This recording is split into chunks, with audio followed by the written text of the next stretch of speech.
Okay, I'll stand on this side because we're going to do East Africa. East Africa includes the Horn of Africa, that famous horn that looks like a rhinoceros horn jutting out into the Indian Ocean. And let's not forget that Madagascar is considered part of East Africa. So this is the region of East Africa that we're talking about now. So the states that are included in East Africa include Ethiopia, Kenya, Uganda, Rwanda, Burundi, Tanzania, and Madagascar. So the state that would be at the southern boundary is Tanzania. And of course, Congo is the neighbor off to the west. And to the north, the transition zone actually runs through the top of this. Okay? So that delimits East Africa. Indian Ocean again is off to the coast. What is the key state of East Africa? Ethiopia. Or Kenya, or Tanzania, or Madagascar, or Uganda, or Rwanda, or Burundi. And I think we already said it, is Kenya. So Kenya is the state that has, it's very democratic, it's got a lot of Western influence, it's got a huge flower industry. Kenya has so much going for it, and it has so many problems. It's got terrible corruption problems, landslides, famine, terrible overpopulation. And yet it has these great industries, a great tourist industry. The Maasai people, there's a lot of wonderful cultural groups in Kenya, and the Maasai people are one of the fascinating cultures that people love to visit. The Maasai people have communal families and lands, and they do have communal property and communal wives. And their marriages are attached to their properties. The women often get married when they're very, very young, and they have to go off and live away from their family in a whole new family that's set up, system that is set up with sister wives.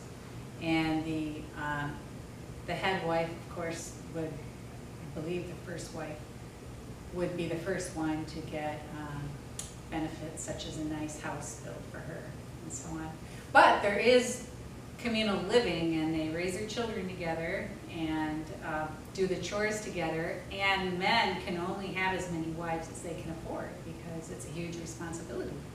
There's also cows, and they do the practice of taking the blood out of the cow to drink it, just opening a vein and letting it drain into a bucket. However, I don't believe they eat their cows. They keep their cows alive because that's their wealth is in the cows, and they're really part of the family. They're very well treated, the cows, other than having their veins opened up and blood let out. But I believe they're milked also, and yeah, so that's Maasai culture. But getting back to Kenya and the issues, corruption, oh my gosh. Usually the bribes are up in the into the six figures. And whereas annually, what an official would receive in bribes, and yet an annual salary would be in the hundreds or less annual. So there is a lot of poverty. There's a lot of issues with Westerners that have come in, and colonial groups that have come in, and people that are interested in business. They're outsiders, but they take advantage of Kenyans often. The Kenyans don't come out on top. So, but the flower industry, really, really big industry. industry, and there's controversy there too about the business practices of the flower industry and also the pesticides that are used for sale in Europe, and Europe bans pesticides. So there's a lot of controversy there. But Kenya is the key state. So the other states, Uganda had a brutal dictator you might have heard of, Idi Amin, and there was a lot of genocide, a lot of people killed, a lot of Asians were killed in Uganda, and there was also an AIDS campaign. But the AIDS campaign was hugely successful, and there was condoms spread out among the populace, which is almost, at one time, was unheard of in Africa, just because it was just a thing people didn't talk about, because it is a social disease and sexually transmitted.